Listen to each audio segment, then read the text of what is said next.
कैसे हैं आप सब लोग। अल्लाह ताला आप सबको खुश रखे और आबाद रखे, आमीन।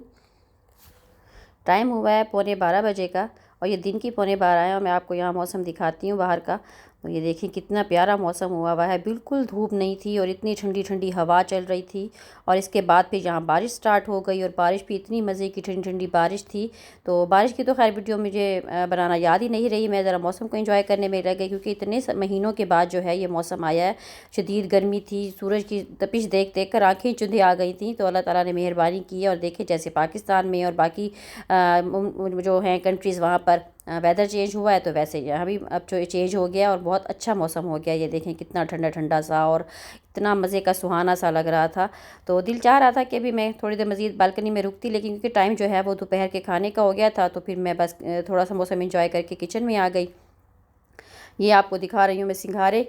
तो सिंघारे लेकर आई हुई हूँ मैं पाकिस्तान मार्केट से। तो पाकिस्तान में जो लोग रहते हैं और ख़ुसूसन मुल्तान के लोग तो इनको अच्छे से वाकिफ़ होंगे इनसे, क्योंकि ये सर्दी के मौसम में वहाँ बहुत ही ज़्यादा जो है वो मिलते हैं। और वहाँ तो बॉयल हुए हुए होते हैं और ठेलों पर लगाए होते हैं, इसको काले रंग में बॉयल करते हैं। बड़ा प्यारा इसका ना काला रंग आ जाता है, तो काले रंग में बॉयल करके इसको ठेले पर लगाया हुआ होता है और बहुत ज़्यादा फ़रोख्त होते हैं ये सर्दी के मौसम में। तो बड़ा अच्छा से देते हैं, सर्दियों का स्नैक है ये ना, रात को जब टीवी शीवी देखने के लिए बैठे तो खाते हैं, बड़ा अच्छा लगता है।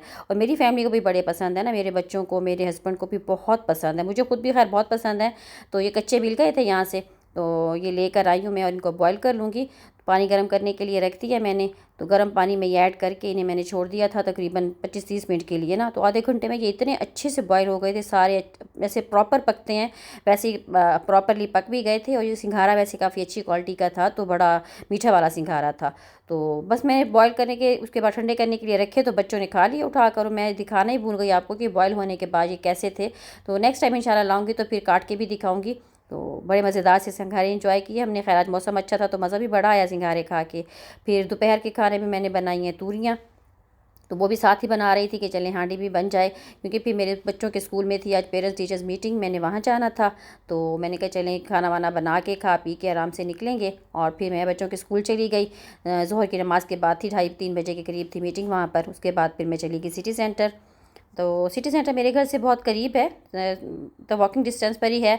तो मैंने आपसे उस दिन कहा भी था कि यहाँ पर ना ऑफ़र स्टार्ट हो गई हैं सारी, अक्टूबर से स्टार्ट हो जाती हैं, क्योंकि अक्टूबर में यहाँ स्टार्ट हो जाते हैं। यहाँ क्या मतलब इंडिया में स्टार्ट हो जाते हैं इंडियन फेस्टिवल। तो ज़ाहिर इतना यहाँ इतने इंडियन्स रहते हैं, इतनी कम्युनिटी है यहाँ पर, दुबई में भी बहुत हैं और बाकी भी सारे सिटीज़ में हैं।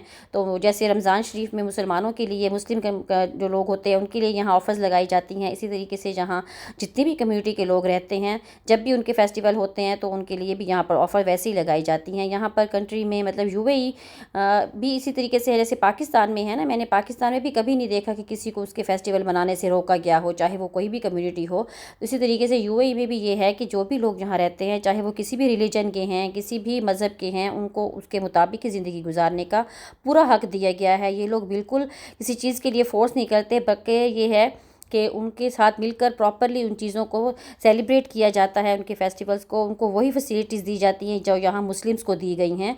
मुस्लिम के लिए अगर रमज़ान शरीफ में यहाँ पर हर चीज़ का अहतमाम किया जाता है, सेल्स लगाई जाती हैं या जो भी फैसिलिटीज़ मुसलमानों को दी जाती हैं, वैसे ही बाकी जो भी नॉन मुस्लिम्स हैं उन सबको भी वही फैसिलिटीज़ यहाँ पर प्रॉपरली दी जाती हैं। और ये यूएई की सबसे अच्छी बात है।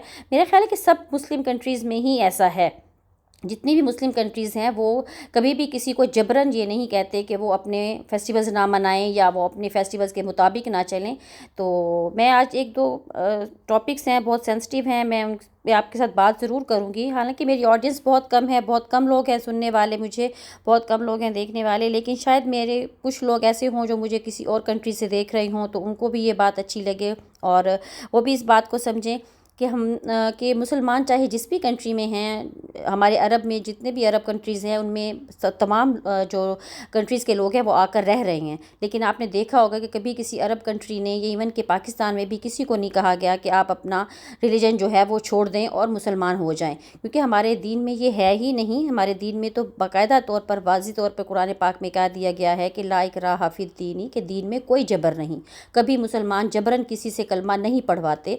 तो क्यों मुसलमान को ही टारगेट किया जाता है और उनको ये कहा जाता है कि आप उनके फेस्टिवल आते हैं तो जी आप अब नवरात्रे स्टार्ट हो गए हैं तो आप जी गोश्त खाना छोड़ दें। नहीं करना चाहिए आपको। जब रमज़ान होते हैं तो हम मुसलमान रोज़े रखते हैं, तो क्या हमारे मुसलमानों ने कभी कहा है कि जी आप भी खाना छोड़ दें, हम नहीं खाते तो आप भी खाना छोड़ दें? ऐसा तो नहीं होता। देखिए, सबका अपना रिलीजन है तो सबको उसके मुताबिक ही उसमें रहने की इजाज़त होनी चाहिए। तो मेरा भी ये मतलब कहने का आप लोगों से यही है कि कुछ लोग इंडिया से भी मेरी वीडियोस जो है वो वॉच करते हैं, चाहे बहुत थोड़े से लोग हैं, 10-20 भी होंगे। 10-20 में से कुछ मुस्लिम्स होंगे तो कुछ नॉन मुस्लिम्स भी होंगे। मैं ये नहीं कह रही कि सारे नॉन मुस्लिम्स ही इस तरह की बात करते हैं, नहीं, ऐसा नहीं है। बहुत सारे ऐसे लोग हैं जो इंसानियत के बेस पर बहुत अच्छी बातें भी करते हैं, जैसे कि अब फ़लस्तीन का मसला आप सबके सामने चल रहा है। फ़लस्तीन में क्या हो रहा है मुसलमानों के साथ और कितना जुल्म हो रहा है। तो जहाँ पर लोग उनकी हिमायत कर रहे हैं, वहाँ बहुत से लोग उनकी मुखालफत भी कर रहे हैं, चाहे वो नॉन मुस्लिम भी हैं। मैं इस बात की भी आपके साथ बिल्कुल शेयर करूँगी कि बहुत सारे मैंने लोग देखे हैं जो नॉन मुस्लिम हैं लेकिन वो मुसलमानों की हिमायत भी कर रहे हैं। तो ये चीज़ मैं आपके साथ डिस्कस भी करना चाह रही थी। बस मेरा दिल चाह रहा था कि मैं अगर सोशल मीडिया पर हूँ और थोड़े से भी लोग मुझे देखते हैं तो मेरा हक बनता है कि ये बात मैं करूँ, क्योंकि हमारे नबी पाक का फरमान है कि जब आप किसी बुराई को देखो तो उसको अपने हाथ से ख़त्म करने की कोशिश करो। हाथ से ख़त्म ना कर सको तो उसको ज़ुबान से बुरा कहो, और अगर ज़ुबान से भी बुरा नहीं कह सकते तो एटलीस्ट उसको अपने दिल में बुरा जानो। लेकिन ये ईमान का सबसे कमज़ोर दर्जा है। तो क्या हम अपने ईमान के इतने कमज़ोर दर्जे पर भी नहीं हैं? क्या हम इतने कमज़ोर ईमान वाले मुसलमान हैं कि हम एक गलत चीज़ को गलत कह भी नहीं सकते इस डर से कि कोई हमें नुकसान पहुँचा देगा या कुछ कर देगा? तो हिफाजत करने वाली ज़ात अल्लाह ताला की है, वो सबकी हिफाजत फरमाता है और इंशाअल्लाह फ़लस्तीन के मुसलमानों की भी फ़तह होगी। बीइंग अ मुस्लिम हमें ये बात जो है वो करना चाहिए। ये हमारा हक बनता है कि हम अगर सोशल मीडिया पर हैं, अगर सोशल मीडिया पर नहीं भी हैं तो भी हम फ़लस्तीन के हक़ में और मुसलमानों के हक़ में बात ज़रूर करें, क्योंकि ये हमारा फ़र्ज़ है कि हम अपने मुस्लिम भाइयों के लिए बोलें। उनके लोग जो उनके ख़िलाफ़ कर रहे हैं तो हम उनके ख़िलाफ़ जो है वो बात करें। तो जितने भी मुसलमान हैं वो तो ज़ाहिर सी बात है कि फ़लस्तीन के साथ हैं ही हैं, क्योंकि फ़लस्तीन में जो है मस्जिद अक्सा हमारा पहला किबला है और कोई भी मुसलमान अपने किबला को नहीं झुटला सकता। तो अपने हम लोग तो उनके साथ हैं ही हैं, लेकिन जितने भी बाकी कम्युनिटी के लोग हैं, चाहे वो नॉन मुस्लिम चाहे जहाँ से भी हैं, लेकिन जिनके अंदर इंसानियत बाकी है, वो सब इस वक्त फ़लस्तीन का ही साथ दे रहे हैं। तो आप सब भी दुआ कीजिए, मैं भी दुआ कर रही हूँ। इंशाअल्लाह ताला अल्लाह ताला मुसलमानों को फ़तह नसीब करेगा और जो दुश्मन है उनको इंशाअल्लाह ताला निस्तो नाबूद करेंगे। आमीन सुम्मा आमीन। और अगर इस मज़ीद इस बारे में अगर आप कोई बात करें और दिल चाहे आपका बात करने का, तो आप कमेंट्स बॉक्स में आकर मेरे साथ शेयर भी कर सकते हैं जो भी आपकी राय है। तो वही मैं बार बार यही बात करती हूँ कि बहुत इतनी कोई बड़ी मेरे पास ज़ाहिर बात है कि व्यूवरशिप नहीं है, ना इतने बड़े ज़्यादा लोग मेरे ब्लॉग्स में हैं। जो थोड़े बहुत देखते हैं, अगर वो कहते हैं कतरा कतरा दरिया बन जाता है, तो शायद यहाँ से थोड़े थोड़े लोग दुआ करें। जो भी हमसे हो सकता है अपने तौर पर तो हमें कोशिश करनी ही है, वो हम इंशाअल्लाह करते रहेंगे चाहे जिस तरीके से भी हो। तो अल्लाह ताला हमारे मुसलमान भाइयों की मदद फरमाए। आमीन सुम्मा आमीन। तो ये बातें मेरे दिल में थी, मैंने करनी थी, दिल चाह रहा था मेरा कि मैं आपके साथ ये शेयर करूं। तो बस मैंने आपके साथ ये थोड़ी बहुत बातें भी शेयर की, साथ साथ आपको मैं ये दिखाती भी गई। तो देखी होंगी आपने चीज़ें बहुत सारी, तो वैरायटी तो बहुत है, बहुत ज़बरदस्त भी है, और जो ऑफ़र्स हैं वो भी बड़ी ज़बरदस्त सी लगी हुई हैं। तो देखने में खूबसूरत चीज़ें भी हैं, लेकिन बस वही बात है कि बजट का हिसाब होता है हर किसी का। किसी के बजट के मुताबिक ये अच्छी होती हैं, किसी के बजट के मुताबिक ये नहीं होती। लेकिन परचेज़ ना भी करें तो भी मतलब घूमने के लिए यहाँ आ सकते हैं, विंडो शॉपिंग करें, दिल को थोड़ा सा मतलब खुश खुश करके वापस जाता है। क्योंकि कुछ इस तरह का माहौल अगर हो ना उदासी वाला, तो फिर दिल चाहता है कि इंसान किसी से बात करे या फिर किसी ऐसी जगह पर चला जाए जहाँ थोड़ा सा दिल जो है वो बहल जाए।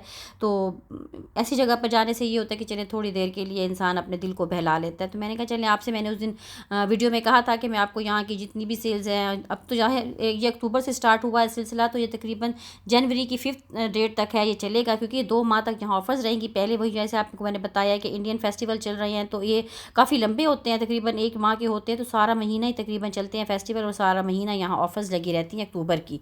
नवंबर में यहाँ स्टार्ट हो जाएगा फ्लैग डे, क्योंकि फिर इंडिपेंडेंस डे आ जाएगा यूएई का, तो फिर नवंबर और दिसंबर में उसकी सेलिब्रेशंस होगी। फिर आगे आ जाएगी जी वो क्रिसमस। तो सॉरी मैं अब थोड़ा सा याद नहीं आ रहा था मुझे।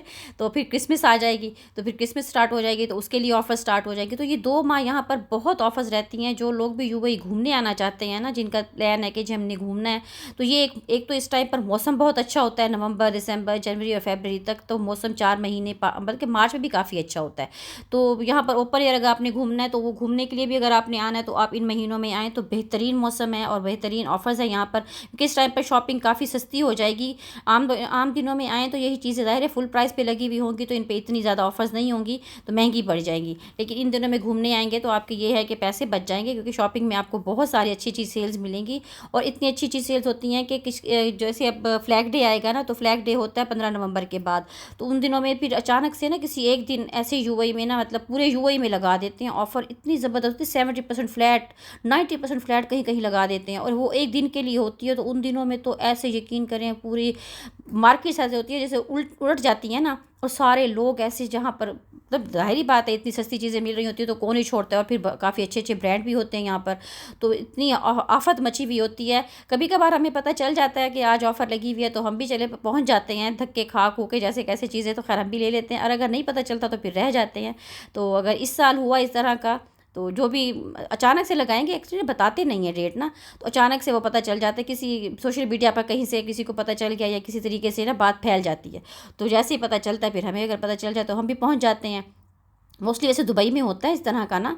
तो दुबई की सिटी जो है वहाँ पर, हम तो अजमान में होते हैं, तो यहाँ भी होती हैं ऑफ़र्स, लेकिन दुबई में ज़रा ज़्यादा होती हैं। तो फिर वहाँ हमारा तो वैसे भी ज़रा सफ़र ज़्यादा, यहाँ से आधा घंटा लगता है जाने का, तो हमें पता चल जाए तो हम पहुँच जाते हैं टाइम पर। इस साल अगर हम पहुँचे, और मैं फिर आपको दिखाऊँ कि उस वक्त मार्केट की हालत वहाँ पर ऐसे होता है कि सैलाब आया हुआ होता है लोगों का, और ऐसे सामान ख़रीद रहे होते हैं जैसे मुफ्त बिक रहा होता है ना, ये हालत हुई भी होती है। उसमें टूरिस्ट ज़्यादा होता है, क्योंकि जो यहाँ के रहने वाले रेजिडेंट्स हैं उनको तो पता है फिर लग जानी है ऑफ़र, तो वो टूरिस्ट का तो इतना रश होता है वहाँ, उस वक्त सारा विजिटर ही होता है आया हुआ, तो इतनी शॉपिंग कर रही होती हैं लोग, ऐसी ट्रॉलीज़ भरी हुई होती हैं। और ख़ुसूसन यूरोपियन जो लोग हैं वो तो भर भर के यहाँ से ट्रॉलियाँ लेके आते हैं, क्योंकि उनको सस्ती पड़ जाती है ना चीज़ें यहाँ पर। तो सारी शॉपिंग ऐसी होती है कि बस देखने वाला मज़ा बड़ा आता है। वैसे शॉपिंग ना भी करे ना, खाली घूम के ही बड़ा मज़ा आ रहा होता है, लोगों को शॉपिंग करता हुआ देख के, और उनकी एक्साइटमेंट देख के भी बड़ा अच्छा लग रहा होता है। तो यहाँ भी देखिए सारी ऑफ़र्स लगी हुई थी, ज्वेलरी पर भी लगी हुई हैं। ये जो दूसरी प्रोडक्ट्स हैं कि स्किन केयर वगैरह की हो गई, इन पर और बैग्स पर तो बहुत अच्छी अच्छी ऑफ़र्स लगी हुई थी। बहुत अच्छे बैग लगे हुए थे, काफ़ी महंगे वाले भी हैं और सस्ते वाले भी हैं, लेकिन लगी हुई हैं ऑफ़र्स ना काफ़ी अच्छी अच्छी सी। तो चले मिल के एक्सप्लोर करते हैं फिर और क्या क्या है यहाँ।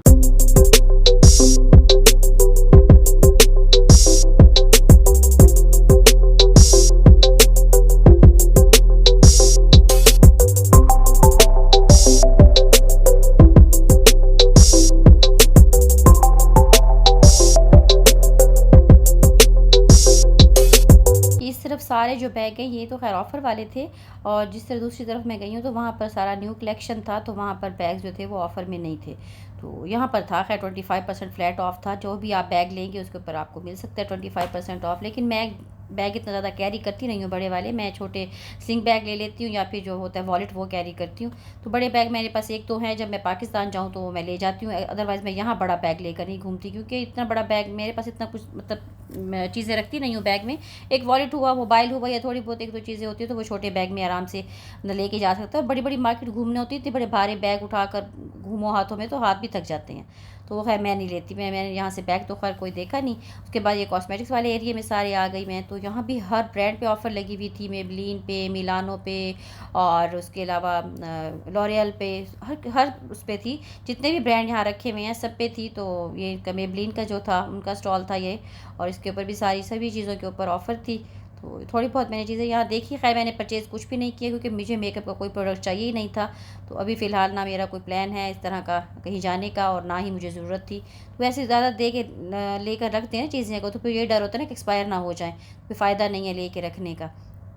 तो मैंने बस देखी थोड़ी बहुत, हालांकि वो लड़कियां जो यहाँ खड़ी हुई थी इनकी सेल्स गर्ल, वो बोल रही थी कि ले ले ले ले चीज़ें, वो दिखाई भी सही उन्होंने मुझे चीज़ें काफ़ी सारी। तो उसके बाद फिर मैं ये बैग वाले सेक्शन में आ गई दोबारा। ये सारा न्यू कलेक्शन का एरिया था, यहाँ पर ऑफ़र नहीं थी, और ये सारे बैग जो थे वो बैग भी शूज़ भी यहाँ पर इनमें ऑफ़र नहीं थी, ये सारे फुल प्राइस पर ही थे। तो इनके जितनी भी प्राइस थे उस पर कोई ऑफ़र नहीं थी। ये बैग खैर अच्छे थे, ये वाले इस साइड पर थोड़े से हार्ड ज़्यादा थे, नहीं मतलब सॉफ्ट लेदर नहीं था इनका ना, लेदर तो नहीं होता खैर, जो भी 2 नंबर लेदर ही होता है, असल तो नहीं होता, रेक्जीन टाइप जो होता है उस तरह के थे बने हुए, अच्छे बने हुए थे। बहर फिर भी 150 दिरहम 200 दिरहम की रेट में था, वही 15-20 हज़ार से कम का बैग ही नहीं था ये। तो इस तरह से चप्पलें भी थी, इस तरह के सारे जो होते हैं पम्प्स वगैरह ये भी थे। तो ये सारा शूज़ का कलेक्शन था। फिर मैंने भी जूते देखे 1-2 के, ट्राई करती हूँ अच्छा है कोई, तो इनकी कीमतें भी आपको दिखाती हूँ। ये तो खैर देखें ज़रा, अल्लाह माफ़ करे, पहनने पता नहीं कैसे पहनते हैं ये लोग, तो इतने बड़े बड़े हील। ये देखिए इस तरफ ये सारी थोड़ी फैंसी टाइप लगे हुए थे, बैग भी और ये भी। इनकी रेट्स देखें, और ये देखिए इसकी भी रेट देखें, पहले इससे भी ज़्यादा महंगी थी और अब देखें ज़रा, ये अभी सेल में आकर ये 15-15 हज़ार रुपये की जूती है। तो ये पता नहीं कितने की थी, इसकी तो मैंने कीमत ही नहीं देखी। मैंने इसको उठा के सिर्फ ऐसे ट्राई किया पैर के, पैरों में लगती कैसे है, कि ख़ास लगी नहीं पैर में, देखने में फिर भी ये वाइट वाली ना कुछ बेहतर लग रही थी कि शायद ना सॉफ्ट होगी, लेकिन जब मैंने पहनी तो वो इतनी कोई ख़ास लग नहीं रही थी। मैंने भी रख दी वापस, वो पता नहीं कितने की थी, मैंने इसकी कीमत भी नहीं देखी कि थी कितने की। तो इससे अच्छी तो मेरी अपनी चप्पल थी जो मैं पहन के गई हुई थी। मैंने कहा नहीं भी ये तो मैंने देखनी नहीं है।